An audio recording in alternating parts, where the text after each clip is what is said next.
Hi there, this is the marketing planning course.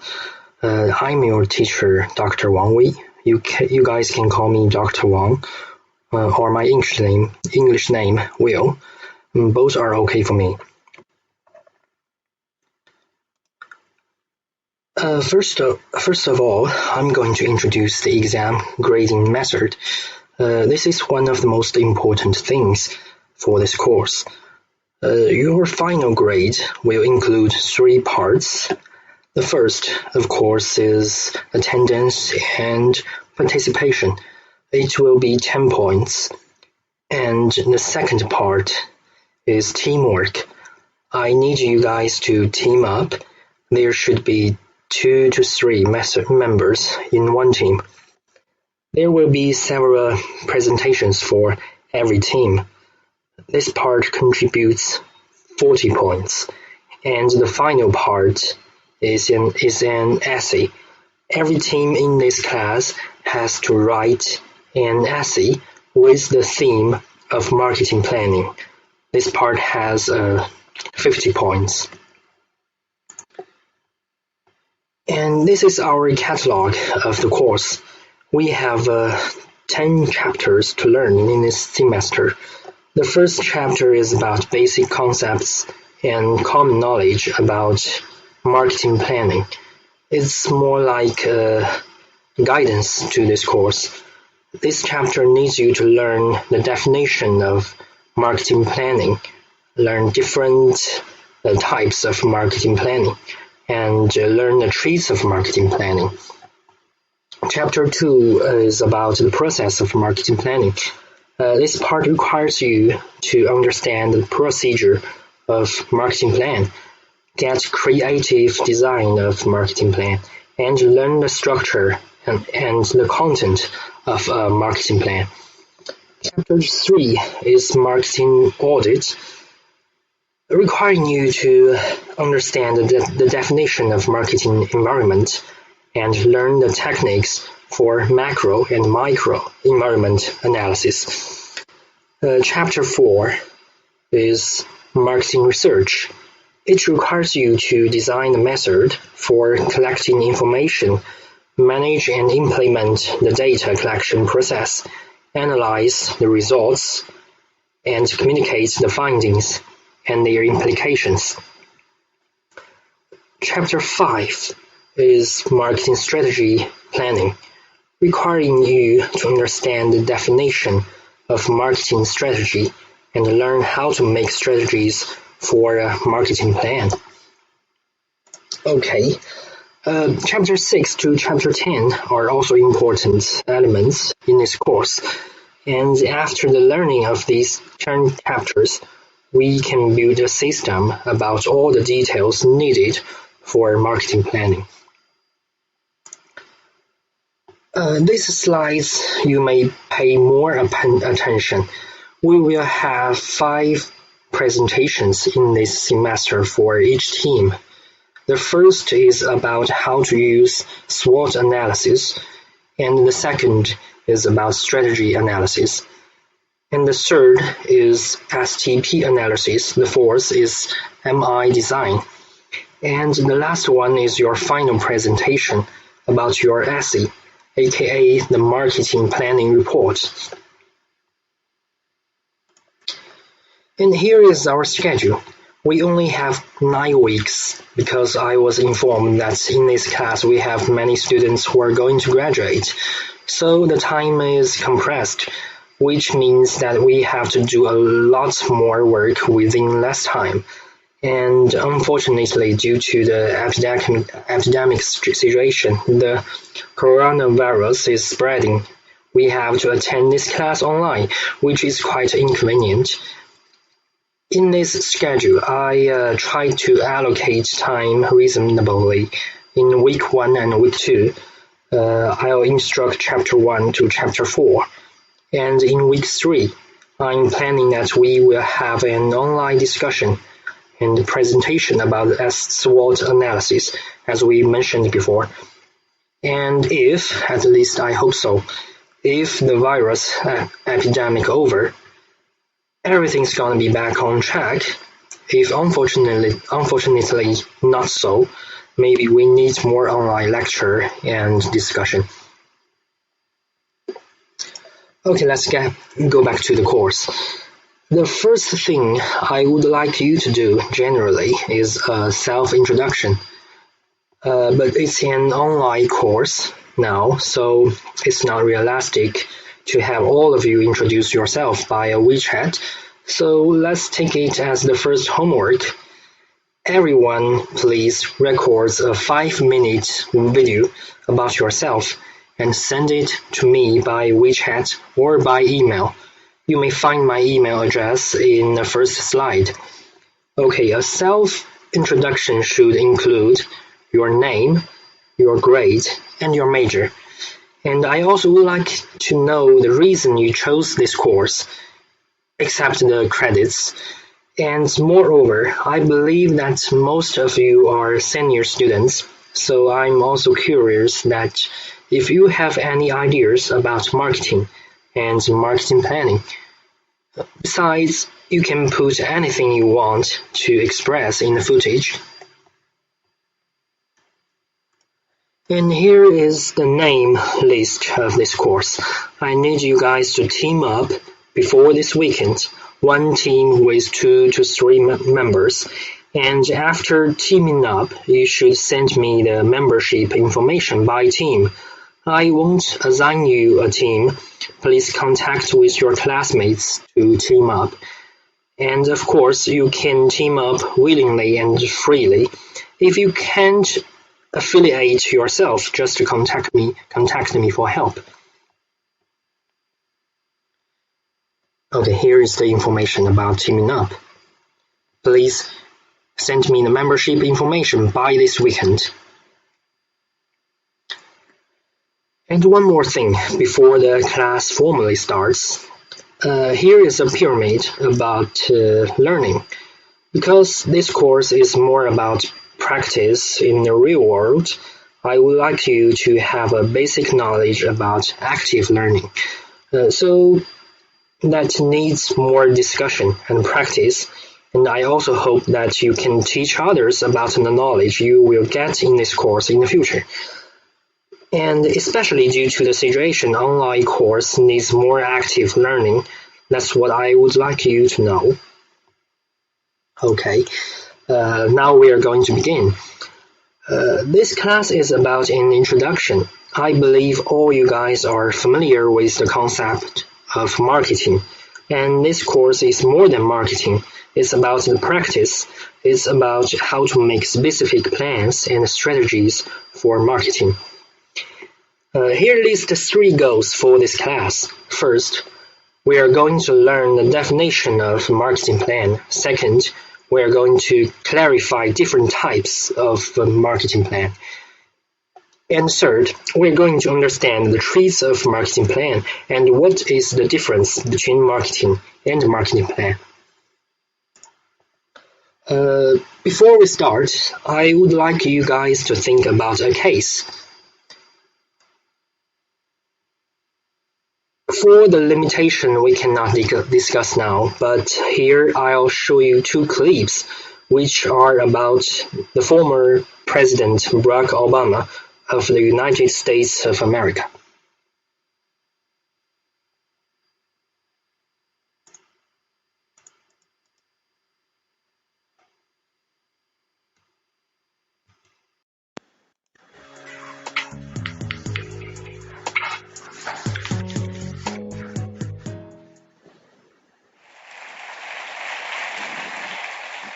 People connecting is not just a simple 1 or 2 words. In my experience, we've managed to do it in a way that builds an honest and a sincere politics. We've managed to do it in a way that has combated hundreds of millions of dollars in negative advertising.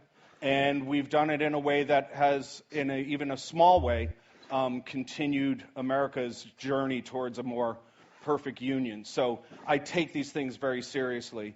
By way of just a tiny bit of biography, in 1989, I interned for Senator John Kerry and actually started to work on something very basic, which was casework for veterans, men and women who had served in armed services and helping them with housing and education and getting their families through college on the GI Bill and things like that. I also worked on the 20th anniversary of Earth Day in 1990, and the casework became policy work, and the work I did on Earth Day, which was 250,000 people in Boston celebrating environmental protection, set me on the road of events. And events for me, like this, are congregations. One of the interesting things is that we started with very little, and I'm going to give you a couple examples. 2 presidential elections involving a total of 600 million people and $4 billion.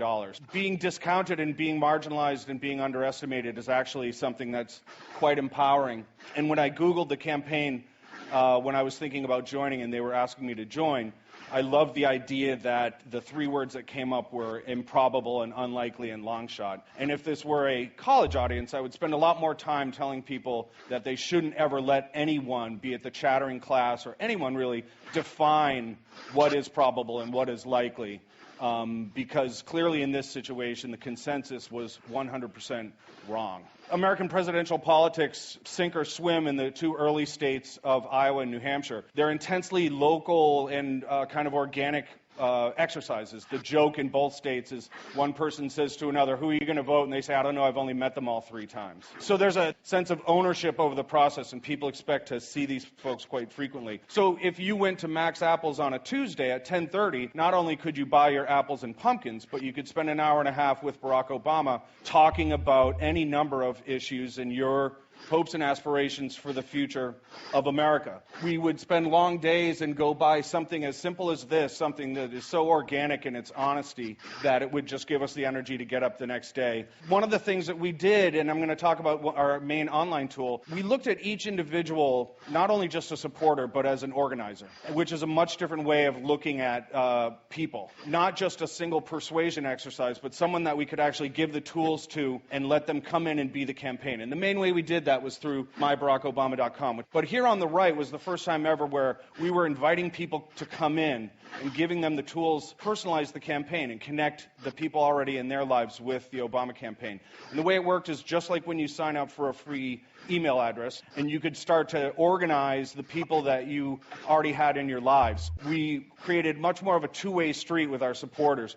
So that's one way of connecting with people. Another thing that we did is through what's called earned and free media, which is putting on events that get news in the television and on newspapers that reflect what they would have cost had you done them as an ad buy. So once a quarter in those early states, this is New Hampshire, we would do what we call television-ready events. And here you can kind of just see the very embryonic first steps of the larger Obama rally brand. And we also had to connect with people outside of the early states, drain the oxygen out of that narrative that we were improbable, that we were unlikely, and that we were long shots. So this is Florida. This is Minnesota.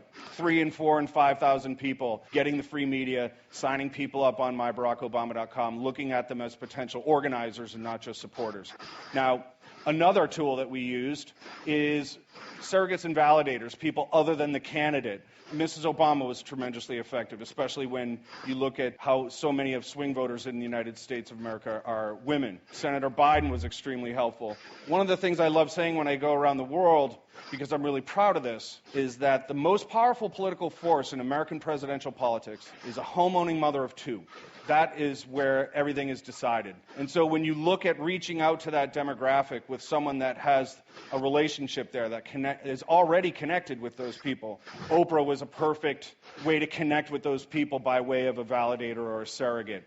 It's no secret that we were weak with older white voters, and so no surrogate was better than President Kennedy's younger brother, Senator Kennedy, from my home state of Massachusetts. So those are kind of traditional outreach techniques in a way.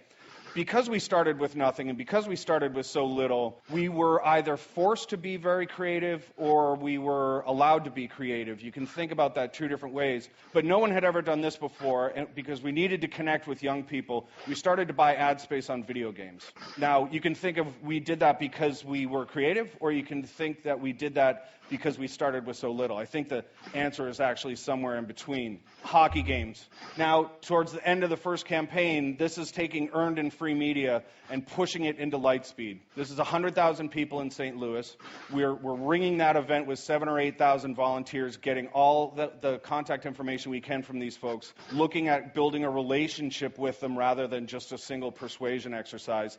And then on the earned and free media side, there was about 30 or 40 camera crews there in St. Louis, so that's a couple million viewers. And then the fact that we created such a compelling and sexy and energetic image, this went all around the world. So this, in one way or another, touched about 500 million people in the 48 hours after we did this event.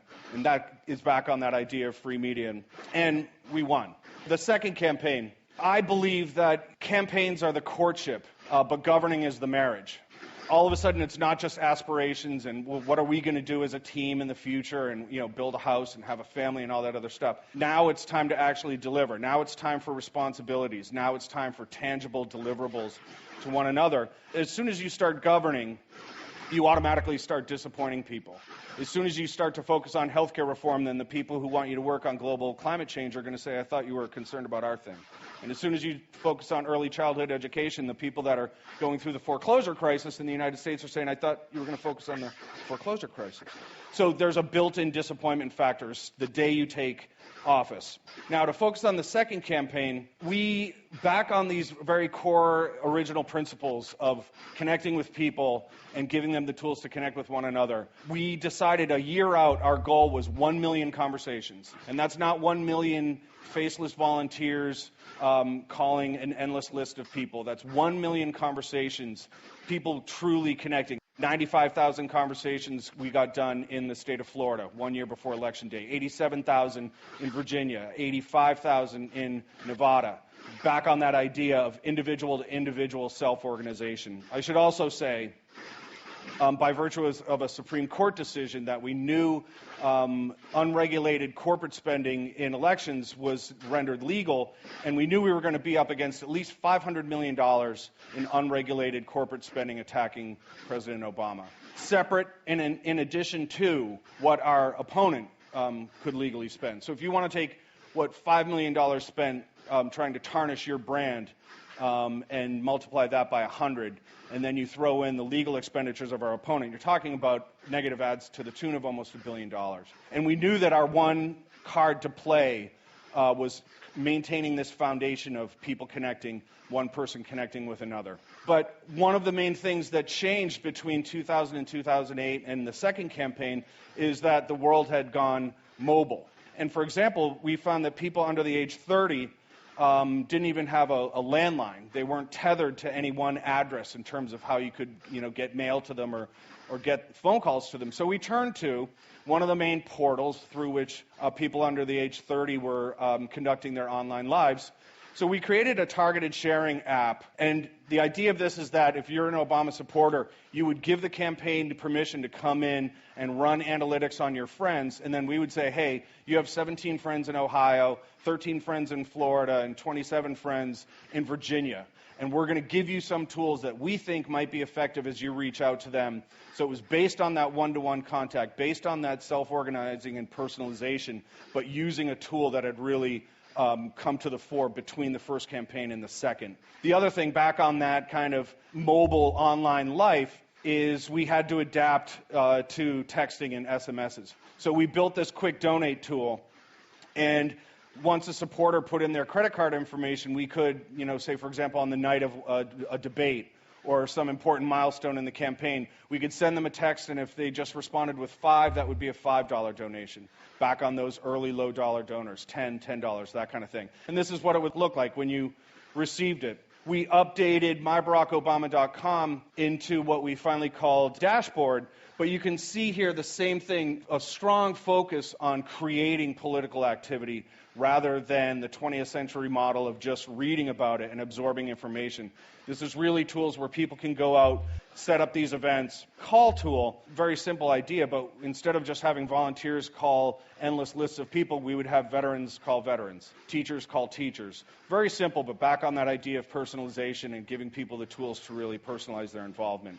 Our quick donate donors, that SMS awareness tool I just mentioned generated $115 million, and our internal analytics told us that $75 million of those dollars wouldn't have come to us if we did not have that culturally appropriate tool for the mobile online young people. Our targeted sharing app on Facebook was downloaded by 600,000 people, and through that, they reached out to and were able to persuade 5 million people, and that was our margin of victory. And then this is the thing that I'm most proud of, because it gets back all the way not only to the core principles of the very earliest days of the Obama effort, but it gets back to why I do what I do and my belief in why all these events are like congregations, which is through Dashboard, 358,000 offline events were organized, and that is what allowed us to beat back against $500 million in negative ads, and that's what allowed us to win. Thank you very much.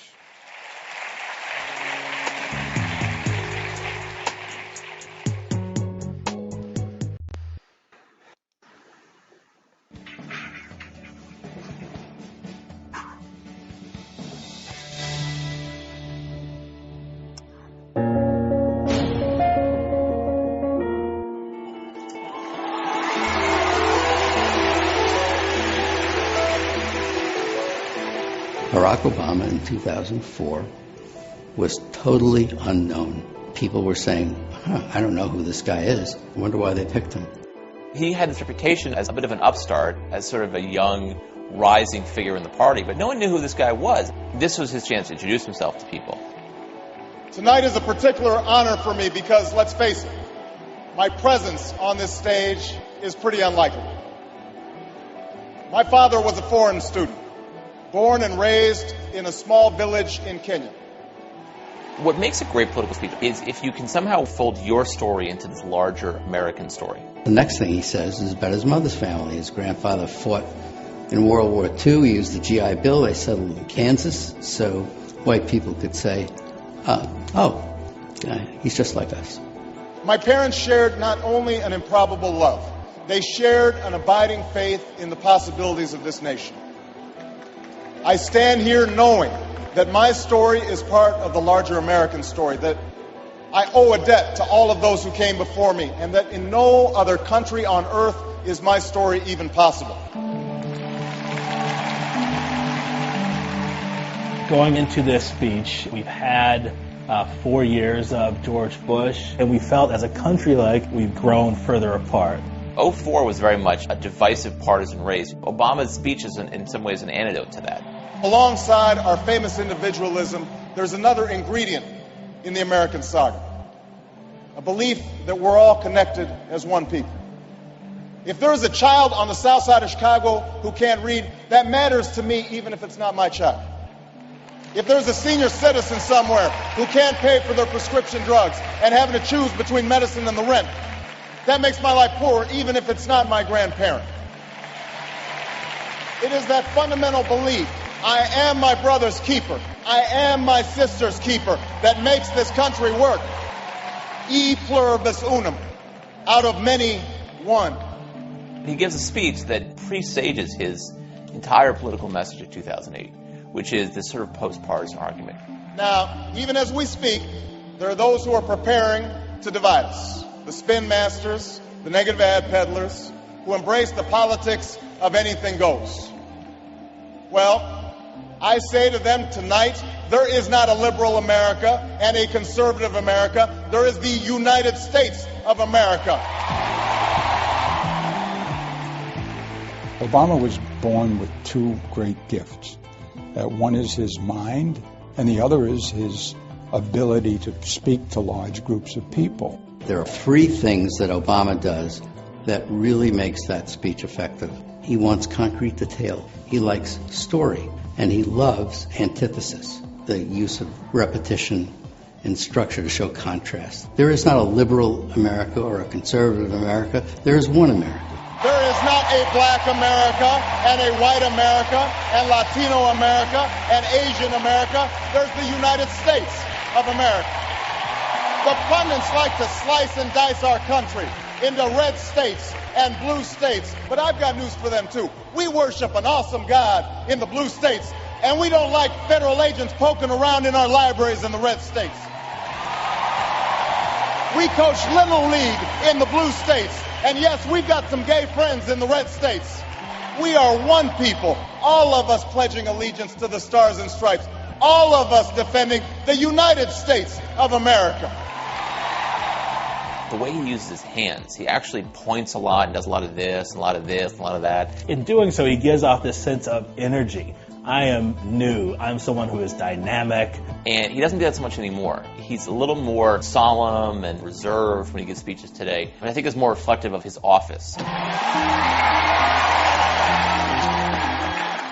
the end, that's what this election is about. Do we participate in a politics of cynicism, or do we participate in a politics of hope? It's the hope of slaves sitting around a fire singing freedom songs. The hope of immigrants setting out for distant shores.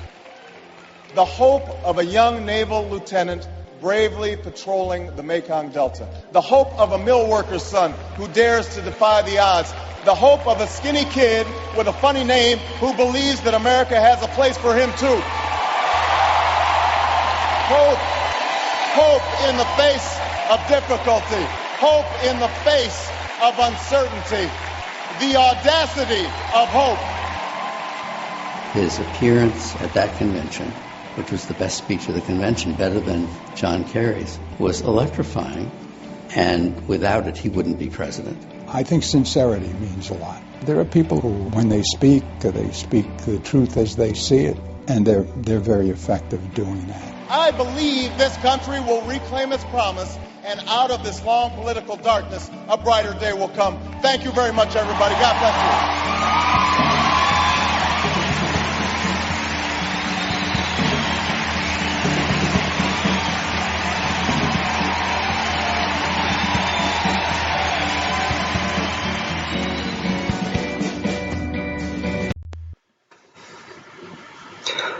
Okay, the first clip is behind Obama's presidential campaign, and the second clip is the speech that made Obama president.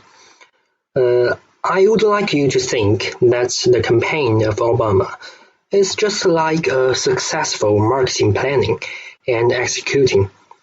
Let's take President Obama as a product that no one has heard of it before.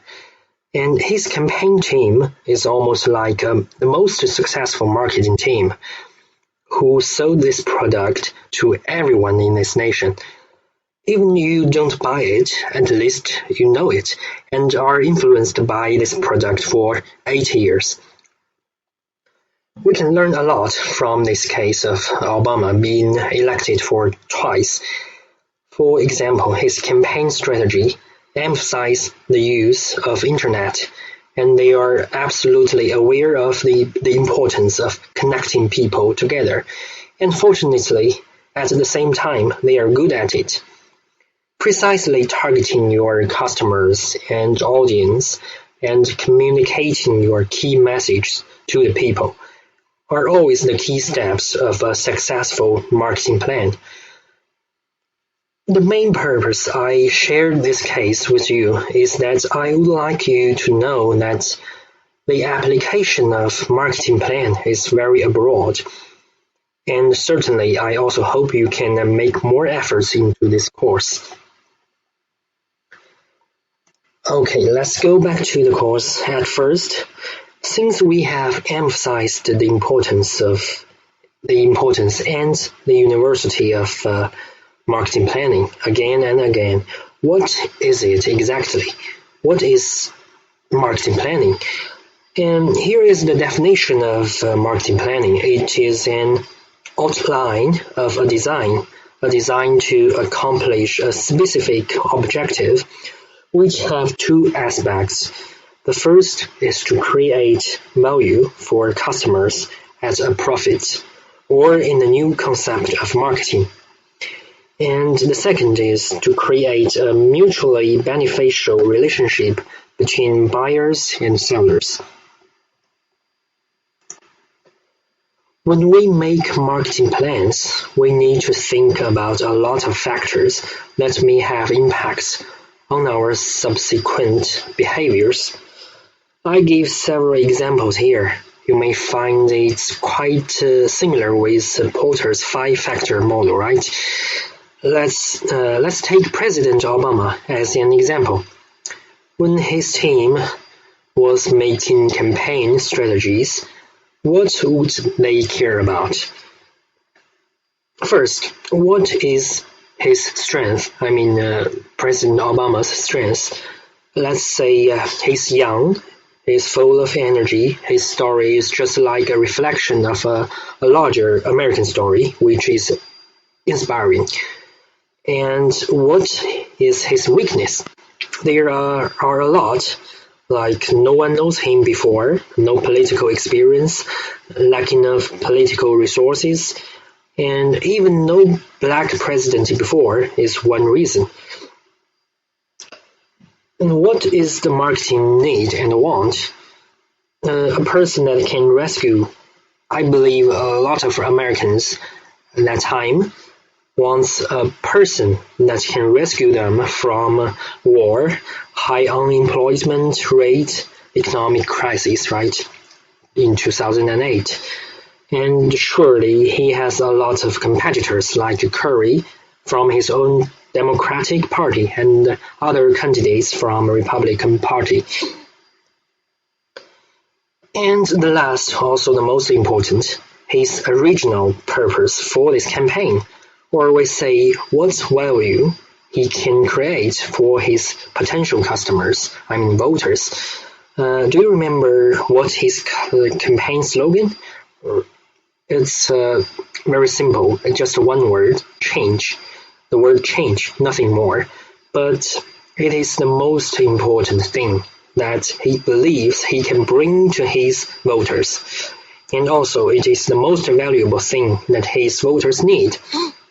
So that's why we say we should always begin with creating value when making marketing plans. And it's very important that we should remember these factors before we are going to make marketing planning. It's the root where marketing planning begins from. Okay then. Marketing plan equals business marketing strategy. It's a different term for the same concept.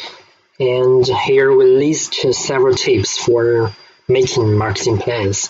First, we should have clear and operable goals, which, as we mentioned a lot before, should always come from creating value for our potential and targeting customers. And next, we should analyze the marketing that we are going to enter into, using a lot of practical tools, and we will learn how to use them later in this course. Based on a reliable and valid analysis, we then choose the right product that may fulfill the needs and wants of our customers. And then we set the right price that they would accept, and then release the product into the market in the right time and in the right place. After all of this, we also should find a right way to promote our product to make more potential customers know it. See, it's not difficult at all if you handle the right process of it, and our learning will also follow this framework. Alright, that was the process of conducting a marketing plan or business marketing strategy. Here I give you a question and you may think about it. What is the most important thing in marketing planning, and why? You can write your answer and send it to me by WeChat or email. It is not a required question. Only if you have time and interests, you can try to answer it with your own reasons. Okay, let's move to the next part. Here are the key factors of marketing plan. Remember what we mentioned before: right product, right price, right time and place, and right promotion. 4 P's, right? They together can constitute a right marketing plan.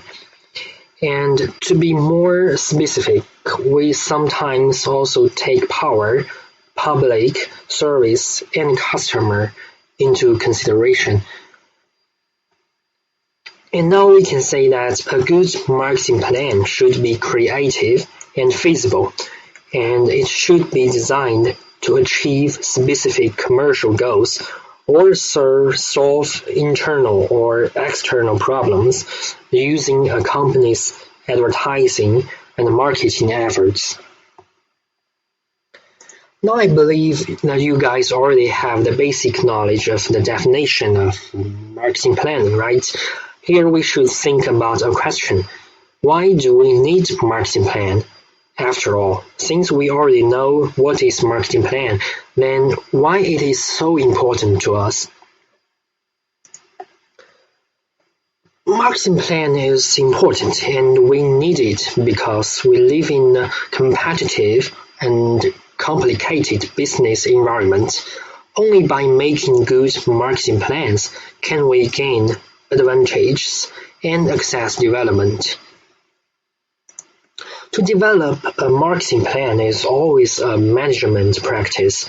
However, there is never an unchanging standard that can guide us to make good marketing plans. We also need to know that it is a trade-off when we pursue that a marketing plan is desirable or practicable. And obviously, different companies have different ways to develop marketing plans because they are different in size, complexity, operations, or even culture.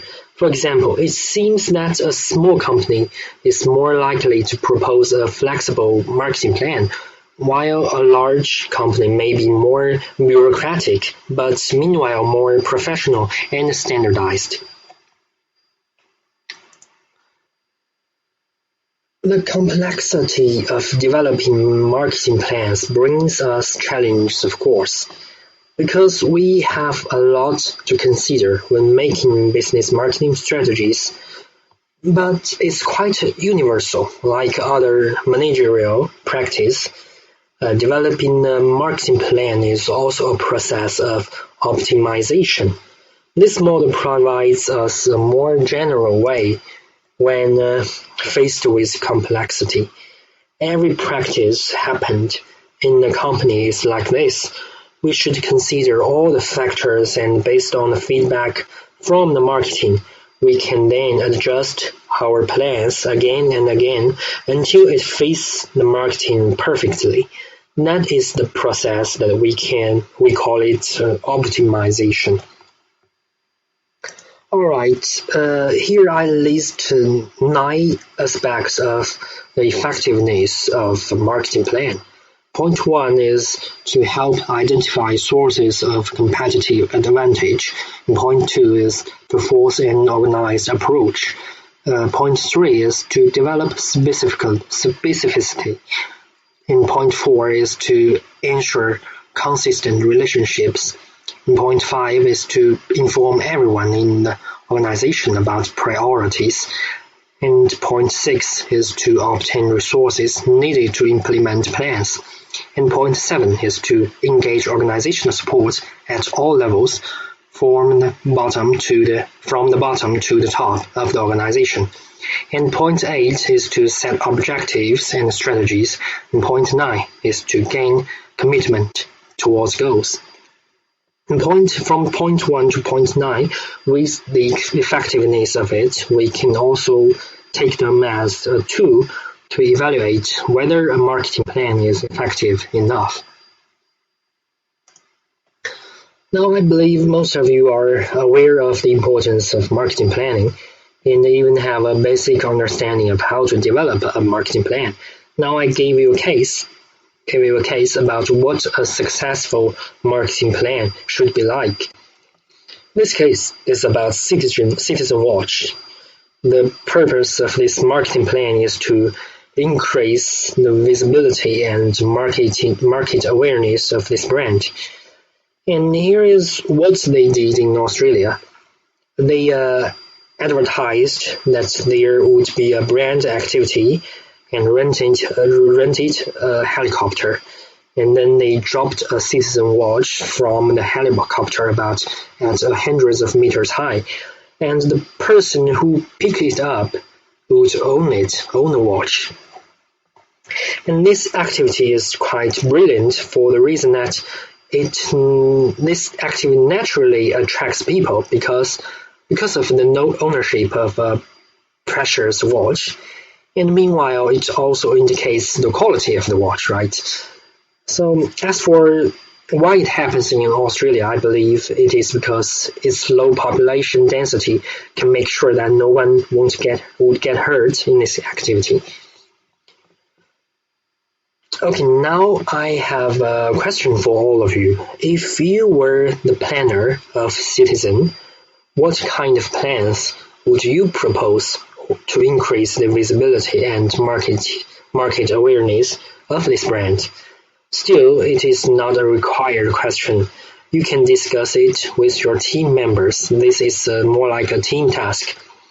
Again, I hope you guys can team up as soon as possible, because we have a lot of work to do by teams in the future.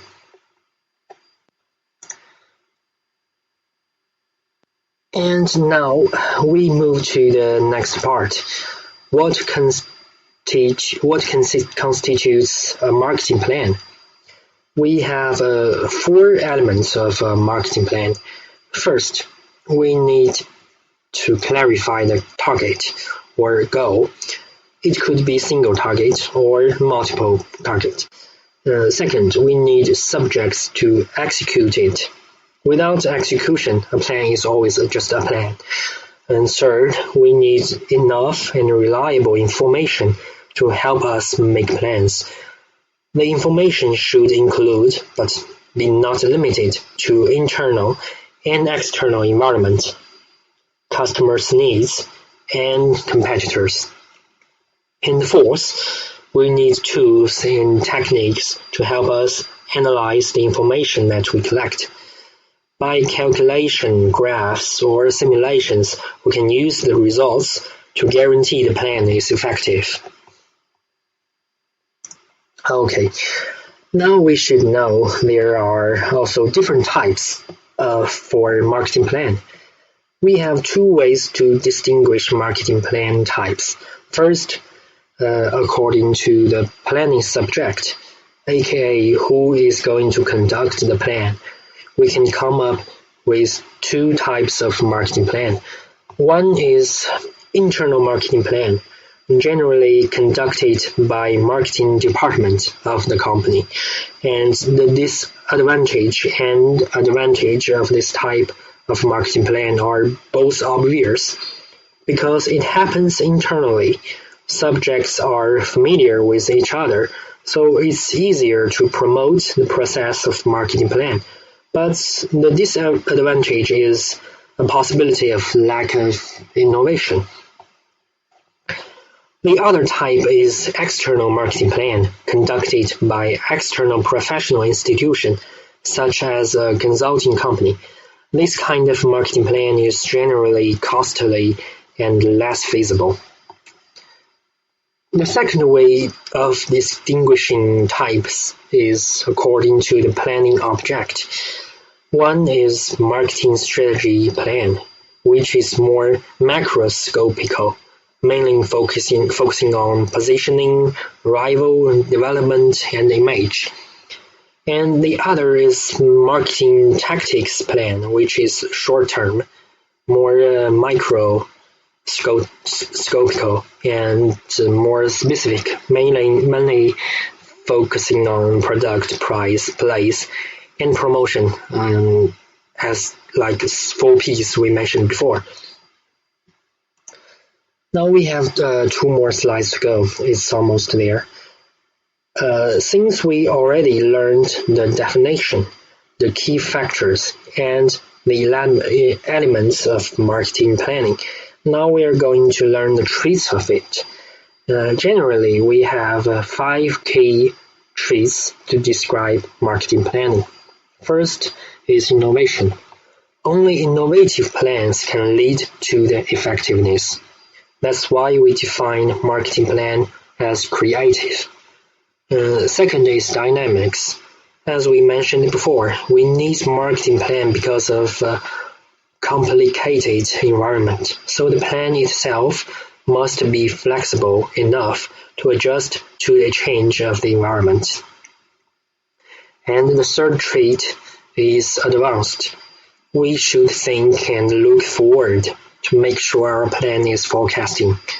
And the fourth trait is about subjectivity. Although the data we collect for analysis is objective, people who conduct the plan are still subjective. And the last one is complexity. With so many information from the internal and external environment, it is always complicated when making plans. Okay, now it is the last knowledge point finally. Marketing plan can be used to determine, first, where the company is now. It means that by the process of marketing planning, we can know the position of the company based on analysis. And second, where it wants to go, where the company wants to go. Of course, because we need to set specific goals when making plans. And third, how to get there. This is about the specific strategies included in the plan, which can help the company to approach the goal step by step. It's also the basic meaning of a plan. And here we also list the different application scenarios. We can use marketing plan for advertising, for sales promotion, for pricing, for distribution, for product, and for target market. Anyway, there is a wide range when we apply in marketing planning. All right. Here we finally finish the first class of this course. Please remember 3 key goals of our learning: the definition of marketing planning, different types of marketing planning, and the traits of marketing planning. And also, please team up and send me the membership information by this weekend, aka 1st March. If you can't find a team, don't worry, I'll assign a team for you. Okay, if